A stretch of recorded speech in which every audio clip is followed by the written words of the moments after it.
Well, good afternoon, everyone, and welcome to Health City Kingston 2018. I am Julie Brown, your MC for the event, and I'm really happy to be here, and I'm happy you are here this afternoon as well. I'd like to recognize that we are on Anishinaabe and Haudenosaunee land today. Now, for many of us, our universal healthcare system is a source of national pride. In 2004, the CBC asked Canadians to pick the greatest ever Canadian, and they chose Tommy Douglas. In 1944, as Premier of Saskatchewan, he implemented a single-payer universal healthcare system that became a model for the rest of the country. Now, most, if not all of us here today, have relied on our Medicare system in some form or another over the years, and many of us have experienced the truly remarkable side of healthcare, the life-changing treatments now available, and the new lease on life they provide to patients, from premature babies to our aging population. But some of us have also noted the fractures that are developing within our system too. Dr. Joy Hatley, an executive member of today's event, recently shared some statistics during a recent interview on CKWS television, and I think they'll resonate with you. There are 13 million people in Ontario, and 800,000 of them do not have a primary health care provider. 14% of beds in hospitals are used by the elderly, who through no fault of their own have nowhere else to receive care. So what do we do? Today, the hard-working organizers of Health City have brought together patients, the public, healthcare providers, administrators, and healthcare policymakers to educate you about the current state of our healthcare system and to create inroads of solving our healthcare challenges.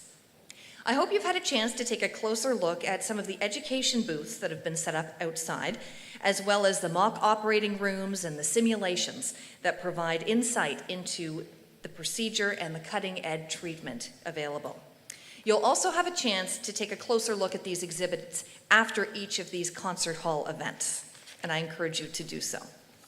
Now it's time to focus on our first concert hall event, our healthcare update. And I'd like to introduce our first speaker, Dr. David Pichora. Dr. Pichora serves as president and CEO of Kingston Health Sciences Centre that integrated Hotel Dieu and Kingston General Hospitals in 2017. He's been on the medical staff at Hotel Dieu and Kingston General Hospitals since 1986. He is an internationally recognized leader in orthopedics and trauma and is a professor of surgery and mechanical and materials engineering at Queen's University. Dr. Pichora's presentation will explore the early benefits of the integration of KHSC and outline future opportunities for a more integrated health system in southeastern Ontario. Welcome, Dr. Pichora. Thanks very much. Well, it's a pleasure to be here, and thank you for inviting all of us to come today. And it's certainly a delight to talk about things that have transpired at KHSC, Kingston Health Sciences Centre, in the short 13 months since we became incorporated. It's been a real transformational year for me and for all of us involved, and it's been an incredibly busy year. All of the work involved in creating a new hospital corporation and transferring the resources and the strategy and the people from our two legacy corporations has been a more than full-time job for a lot of people. We had hoped that this would build on more of the collaborations that had been evolving over the last 20 or 30 years. KGH and Hotel Dieu provided most of the acute care. KGH mainly the inpatient, critical care, tertiary care activity, cancer clinic, and Hotel Dieu mainly ambulatory and short-stay surgery programs, an urgent care site at Hotel Dieu, the emergency department at KGH. And we thought that the integration of those two hospitals would just build on that and do more of it and do a better job of it and make us more strategic, more nimble and flexible, and it has done that.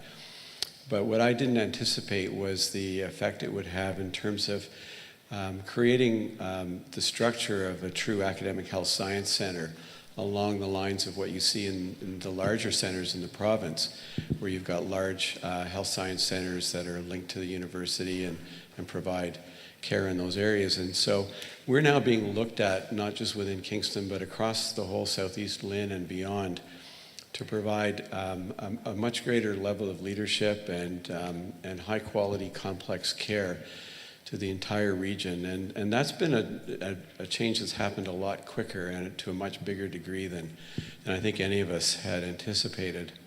There's a lot of innovations with KHSC. One of them is just the model itself. To my knowledge, we're the only hospital corporation in the country that has governance and administration and provides care on a Catholic site, a faith-based site, and a secular site or pluralistic site like we do. This model doesn't exist anywhere else in the country that I'm aware of. So that in itself is a huge innovation. I think the LHIN is pleased that our boards had the foresight and the vision to create this model. And I know that the government, in particular the Ministry of Health, is really happy to see this, because it's allowed us to deal with challenges in a way that other communities haven't been able to do so far. So we're very pleased about that. This coming together of the two hospitals also created some opportunities that government recognized, and it, for instance, really kick-started the process to accelerate us towards the Phase 2 redevelopment projects at both of our sites. There's a number of projects at Hotel Dieu that will be underway, relocating the ENT clinic, for instance, out of the aging and somewhat antiquated Murray building. But the biggest project is the redevelopment project on the KGH site, where we'll be tearing down 4 buildings, 4 aging buildings that don't have any historical value, and putting up a new tower to replace the operating rooms, the labor and delivery and neonatal ICU facilities, the emergency department, our labs, our pharmacy, and our IT data center. It's a big project, and it's a critical one for the region. And it's a critical one for us to provide our role in the region as the complex and tertiary care site for this whole part of the province. And the government had realized how important this was, and they really pushed to try to get us to milestones that will not be influenced, hopefully, by the election, whoever might win. And so hopefully they've achieved that. I'm pretty confident that they have. But it's a big project. It's at least $550 million for that project alone on the KGH site. And so, and it'll take us through to early 2026 to have it completed. We've also been able to create a number of new programs, and I'll just list a few of them that government funding in the last year has allowed us to start. One of the most dramatic ones would be what really is a game changer for people with acute strokes. If you've got the kind of stroke that's due to a thrombus floating up into your brain, if we can get you into the interventional radiology lab quick enough, we now have the ability to put a catheter up, kind of like stents in the heart, fish out the clot, get the blood flowing back to the brain before there's death of brain cells, and literally have reversed people's severe strokes within a matter of a half an hour in that lab. It's a real life changer for the patients where that is an option. We've pioneered some new projects for treating atrial fib, which is a huge cause of stroke and other medical conditions. We've got an ablation therapy program here that's the first in Canada. And we've been given new funding to start projects in spinal cord stimulation for chronic pain, an epilepsy program, and in this year we plan to start doing cases of deep brain stimulation, which is implanting stimulators deep into the brain for conditions like Parkinson's disease to try to control and reverse some of the manifestations of those conditions. So there's been lots of great work. Our new teams working across both sites have really worked to improve patient flow through the emergency department or reduce wait times.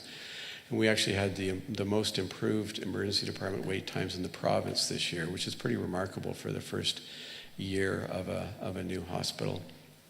And we're working in just a couple more examples. working in the community. We've started a really intense partnership with Street Health to try to help manage the mental health and opioid crisis that's escalating in Kingston and the area. So we're integrating the work that we do on the inpatient side with the community work that they do, and I can talk more about that later if people are interested, but we're really trying to work together and help each other. We've got their staff coming into the hospital and our staff going over to Street Health. And then on a regional basis, we're trying to develop a regional program across the Southeast Lynn with community partners and all the hospitals to better manage COPD and try to keep people out of hospital, to create a new lab network that will provide better lab services, pharmacy services around the region. So those are some of the things that have been going on. I probably run out of time already, and I'll stop there. And I hate to cut you off because you're sharing with us some really important information. But thank you so much, Dr. Pichora.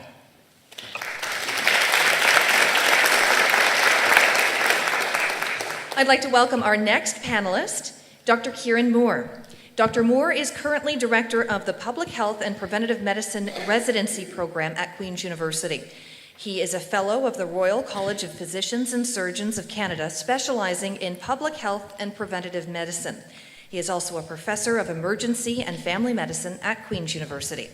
He has extensive experience in surveillance systems for bioterrorism and outbreak detection, public health, pre-hospital care, and multidisciplinary research projects. Today, he will share the latest information with regards to the opioid crisis. Please welcome Dr. Moore.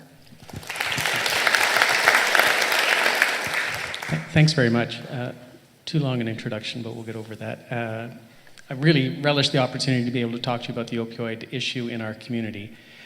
These are indeed dangerous times. I'm a public health physician, so I don't treat individual patients, I treat the community, and have to look at community-based solutions to some of the issues facing the health of our community. And you probably think of public health, you think of immunization and communicable diseases and keeping our restaurants safe and inspecting and keeping our water supply safe. But we have a new threat in our community, as Dr. Pichora alluded to, and it's the threat of opiates.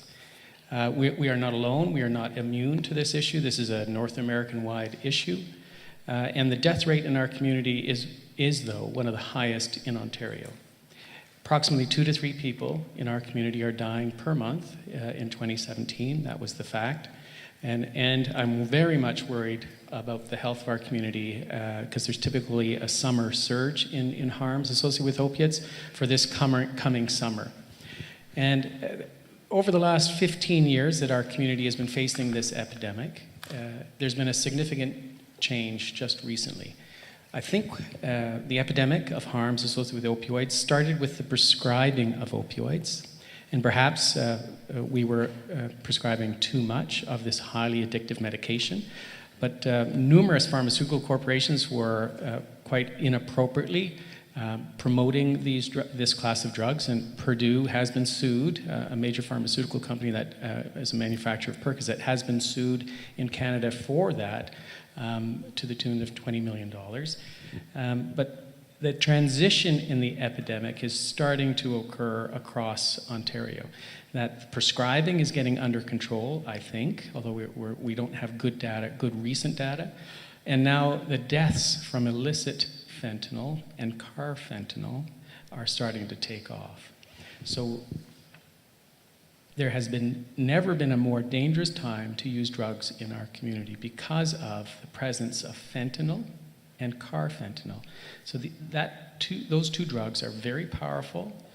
Small grains of sand mixed into whatever drug someone is using can be ingested. Those drugs quickly go across the blood-brain barrier and can give you that central euphoric effect that someone's looking for, but also will cause you to nod off and have respiratory depression, and to slowly cause the oxygen count to go down in your bloodstream, for your heart to slow down, and then you'll go into cardiac arrest.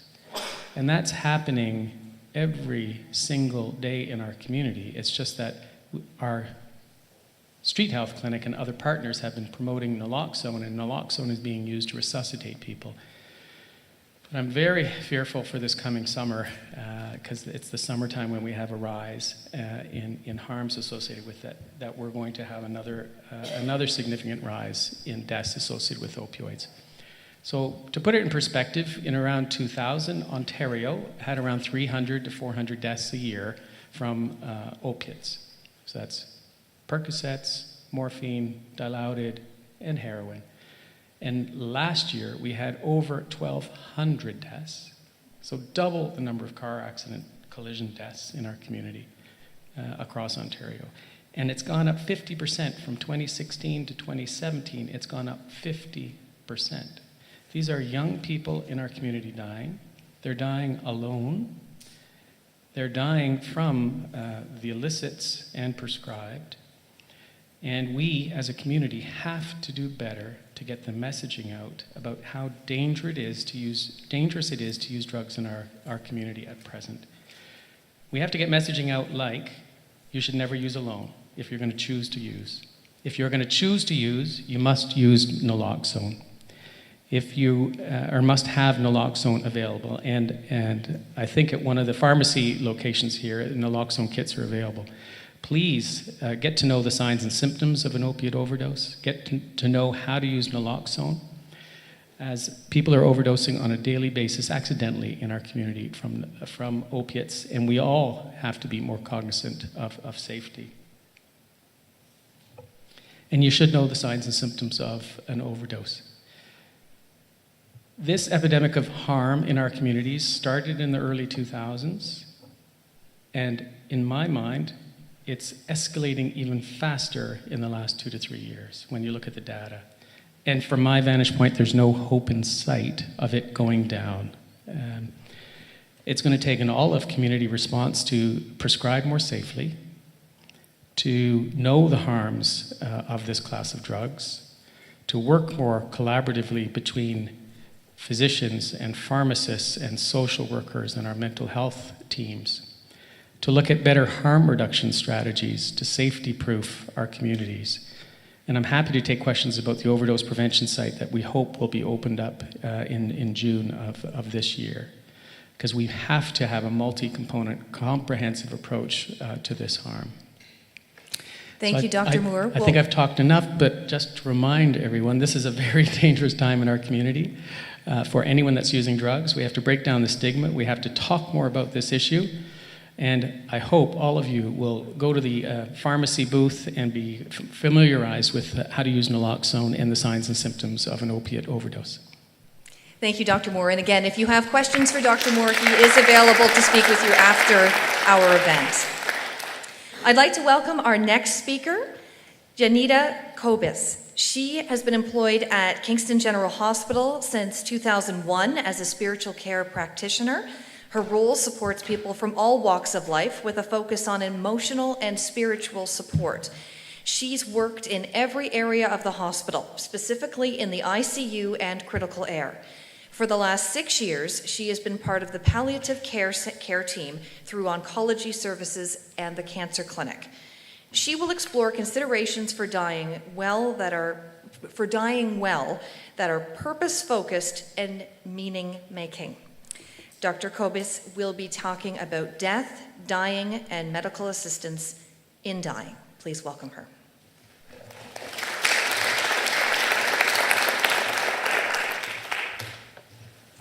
Thank you. So I'd like to look first at the culture that we live in here around dying and that we've inherited. And this is predominantly here in North America. It's a death-phobic culture.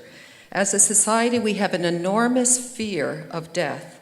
And in my experience, it filtrates in every area of our healthcare system and in our wider society. Death is often understood as a failure or as a punishment of sorts. However, death is part of the natural order of things, of the way life works and the way life continues. For example, every time we eat, something alive dies, and we are sustained. The second we take our first breath, and even before, our death is born, and it's guaranteed. Our death waits for us and with us. And part of my intention today is to speak to some of the questions, just to ask some questions to wonder about around dying and death.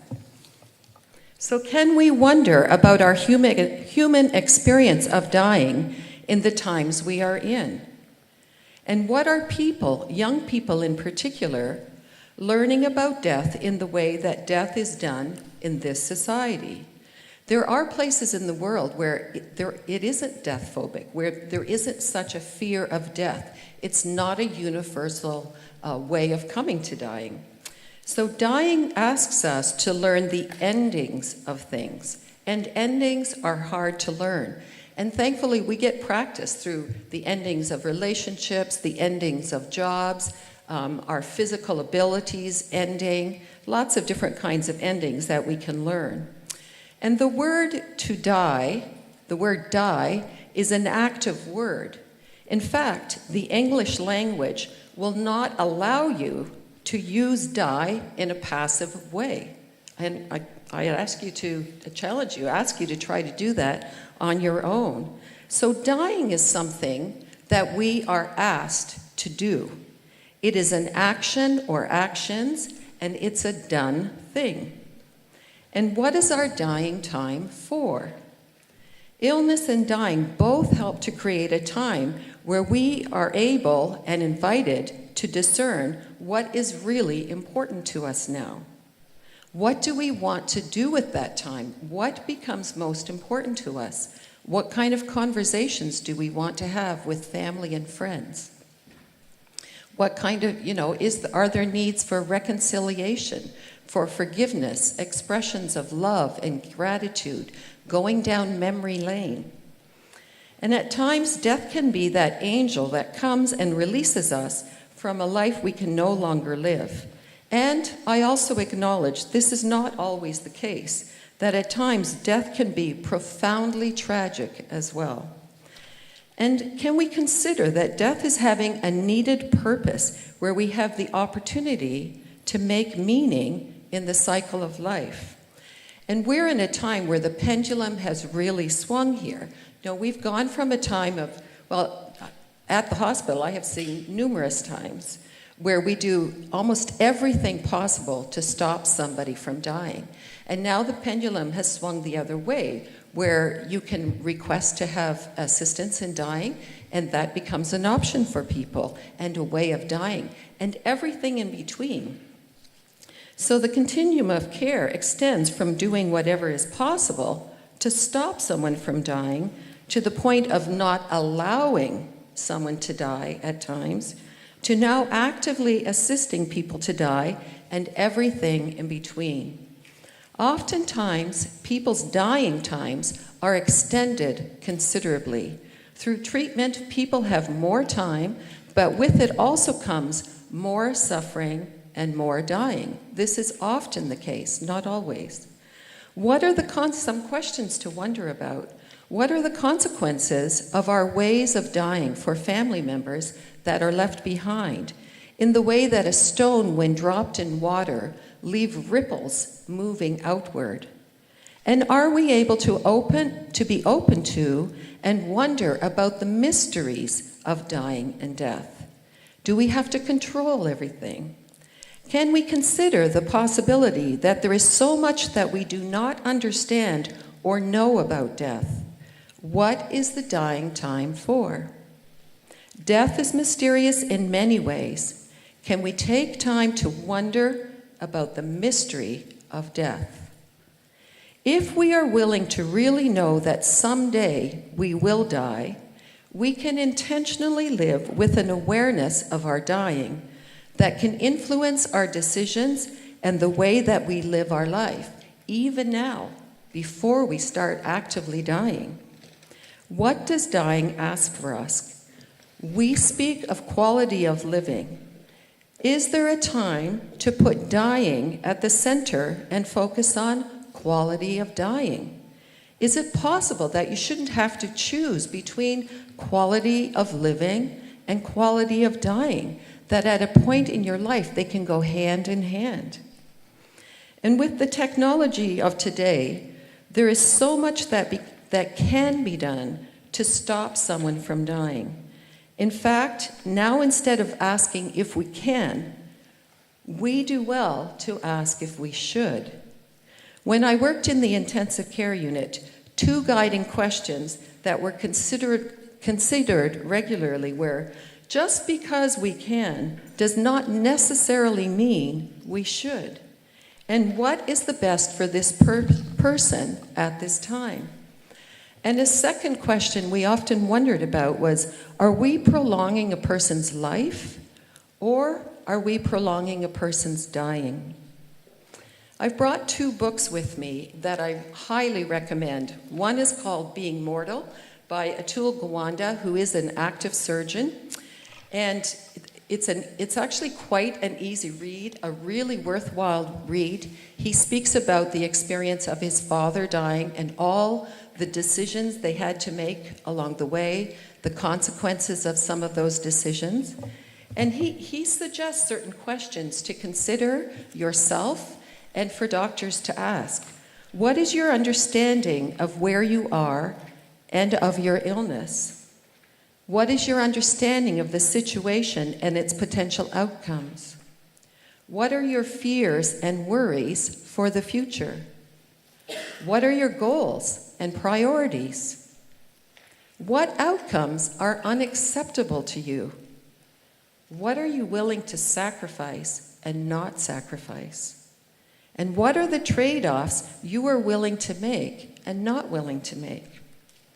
And then, with the answers to those questions, allow those answers to inform the kind of treatment decisions that you make. And now, so we have medical assistance in dying now. And I'm not here to speak about whether it's right or wrong. It's here. And we're dealing with it. And we have to deal with it. And so 2 phrases when MAID is being considered are reasonably foreseeable death and unbearable suffering. And these are things to consider in the midst of it. And I'm asking you to wonder about what needs are being met through medical assistance in dying? Or said in a different way, what problem is medical assistance in dying, or MAID, here to solve or fix?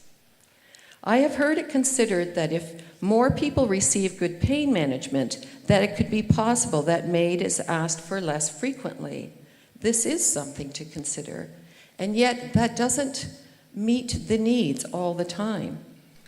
And if people were less isolated in their suffering and surrounded by community, could that possibly impact the way that people die?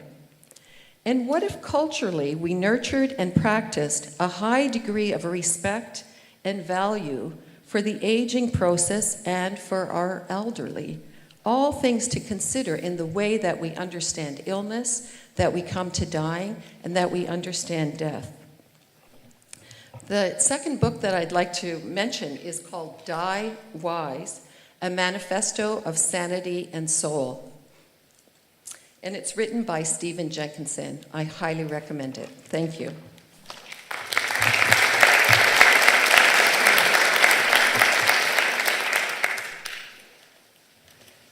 Thank you so much, Dr. Kobes. Our final speaker in this segment is Thomas Dymond. He is the great-grandson of the late Chief Louis Peters of Bear River First Nation, Nova Scotia. Mr. Dymond is a proud Mi'kmaq and strong advocate for Indigenous rights. He's currently a second-year medical student at Queen's University, where he acts as the local officer of Indigenous Health for the Canadian Federation of Medical Students. Mr. Dymond will speak to the current state of Indigenous mental health and the social detriments to health. He will also touch on larger, systemic, and more colonial issues that have created the current situation for Indigenous youth. Let's welcome Thomas Dymond.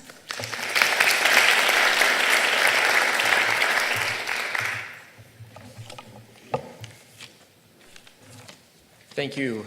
I just wanted to say it is an honor to stand up here before you all. And as we already did acknowledge the land before, I just want to remind everyone that we are currently standing on traditional Anishinaabe and Haudenosaunee territory. I have a short poem written by Chief R. Stacy Laforme, who's the chief of the chief of the Mississauga, the New Credit First Nation. And he has a short poem, and I'm going to share that with you, and I want you to think about that as I'm going through and I'm talking about some of the issues that our current youth are facing. It's called Mother Earth. I was out in the field, firing off orders of what was to be done, when a man appeared from behind the glare of the sun. He asked me by what right I claimed this land, so I took out the paper and placed it in his hand. This gives me the right to do as I please. I own the dirt, I own the trees. This land provides me with economic prosperity. When I look upon this land, it is money as far as the eye can see. The old man looked at me with the saddest eyes, bent and picked up a handful of dirt and said, "You actually believe those lies. In my hand, I hold all that you were and all that you will ever be. You may be able to lie to yourself, but you cannot lie to me. This gave life to you and me and provided for everything you have and everything you see. This is the reason for our birth and the reason my people call this land Mother Earth. The earth gave you life and provided the necessities as you grew. The earth nurtures you and will one day reclaim you. Maybe the courts will accept that paper is true, but we both know who owns who."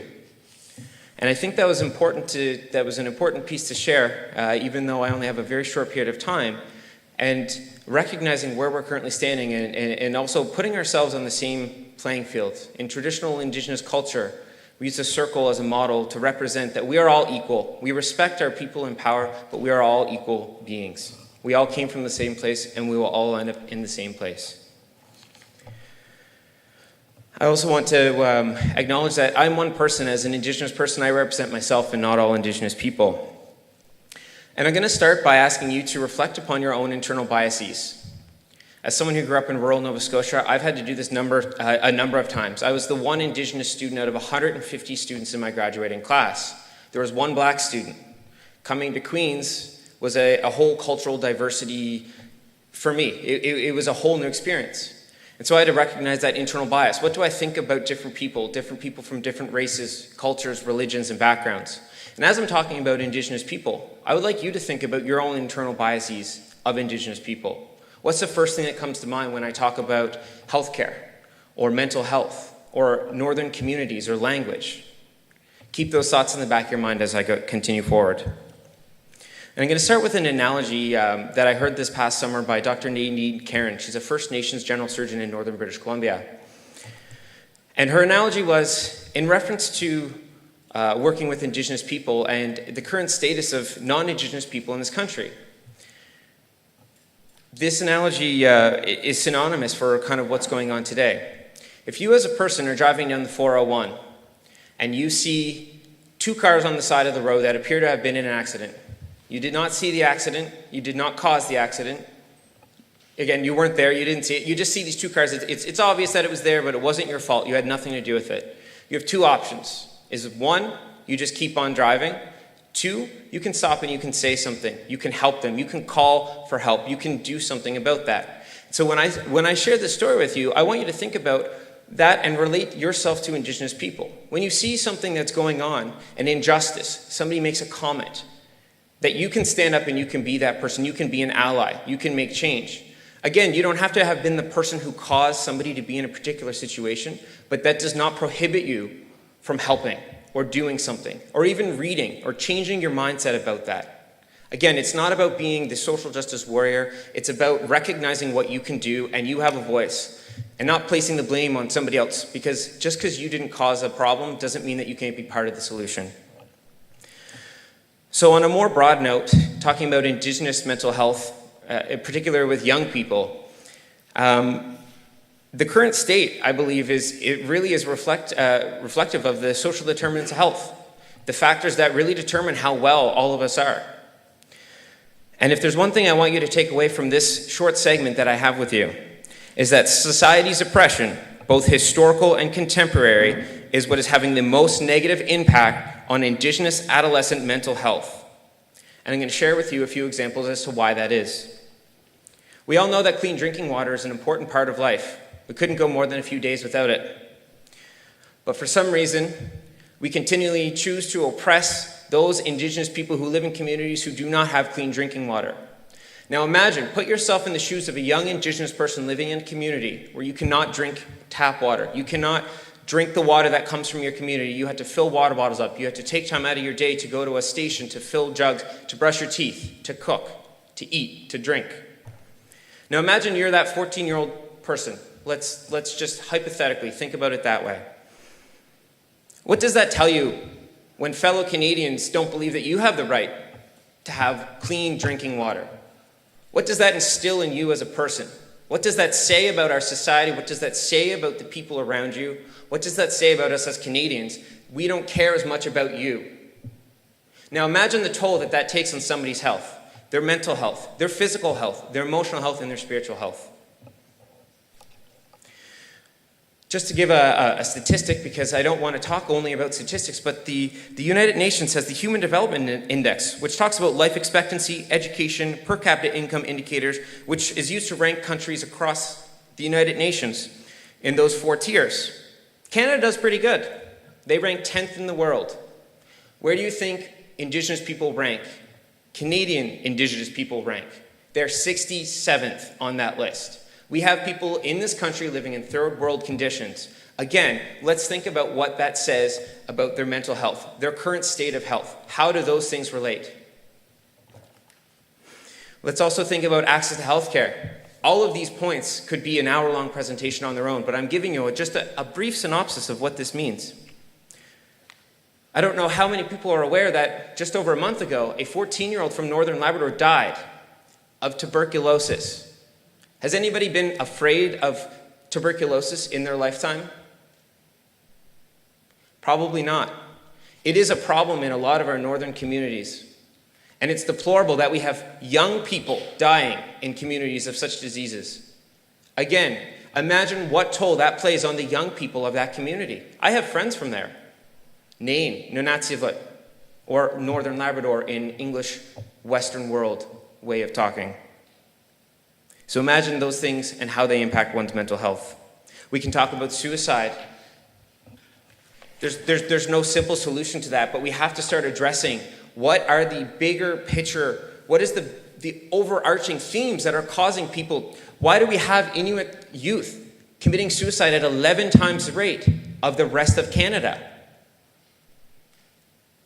That's not acceptable. It's that Inuit Canadians have one of the highest rates of suicide of any population in the world. In the world. And I don't think it's just because there is something specifically wrong in that people are pushed. I think it's all of these other systemic issues, the social determinants of health, that are all tying into this. People see this as a way out, and that's not acceptable. We are not doing enough. We could talk about education.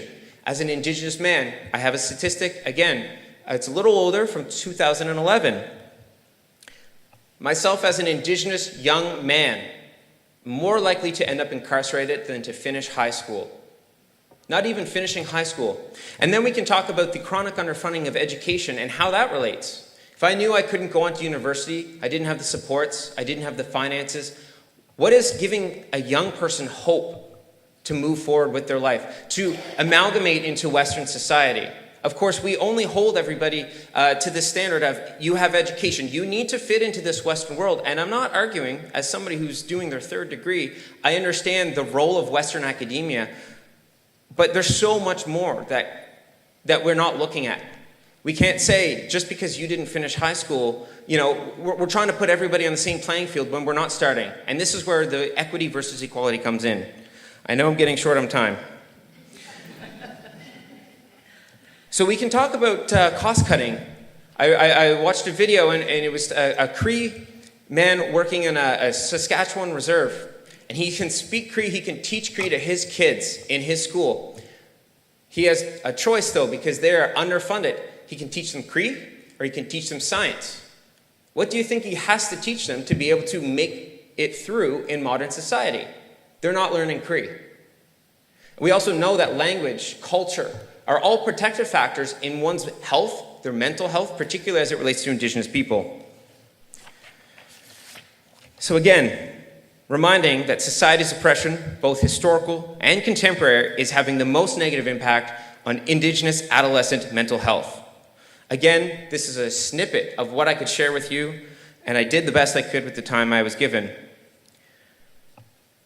Try to remember, moving forward, that little bit of internal bias. The next time you read a news article, or you have a friend that says something about, the Indians, and I say Indian as a legal term because that is still what we are called. I carry a card in my pocket that says you are an Indian under the subsection whatever of the Indian Act. I'm not in law school, so unfortunately I don't know all the ins and outs of that. But that has so much negative stigma to it. And that is what is inhibiting some people from moving forward. So as you're moving forward, again, as you leave this, I hope that you can at least take away that you understand that this is a bigger issue. It's not about people mooching off the government, that there's not these problems that are not contributing to the current state of our health. And so remember that analogy about the car. Just because you were not the person who caused an accident doesn't mean that you can't be part of the solution. So stand up. When you have somebody, just read the CBC comments on anything related to an Indigenous something in the media. Just read that and just reflect on what people are saying, because that is alive and well. Racism is alive and well. That discrimination is here, and that is affecting our mental health as a country and as Indigenous youth and young people. So again, remember how those things tie into Indigenous young people and us as an entire population. And thank you for your time. I know I had touched on a lot of topics. I will be around if anybody needs to chat after. Thank you. Thank you, Thomas, and thank you to all our panelists. I know we've barely scratched the surface on some pretty weighty topics, and I understand our experts are available for the next few minutes anyway if you have a question for them once we conclude this event. Now, we, of course, encourage you, once you've had a chance to speak with our experts, to head out and take a look at some of the international or interactive booths that are now on display and chat with those professionals. It's very rare you get a chance to have FaceTime, as we call it in the media, with these professionals. So do take advantage to learn about some of these cutting-edge technologies and treatments that are happening right here in our own community. Now, I'd like to let you know that there will be another concert hall event taking place in about an hour's time. It is the Political Party Roundtable, and if you are interested in attending, we encourage you to get a free ticket from the registration desk, which I believe everyone passed as you made your way into the theater. You do need a ticket in order to attend the event. Now, the ticket is free, but just so we're able to manage those who will be attending.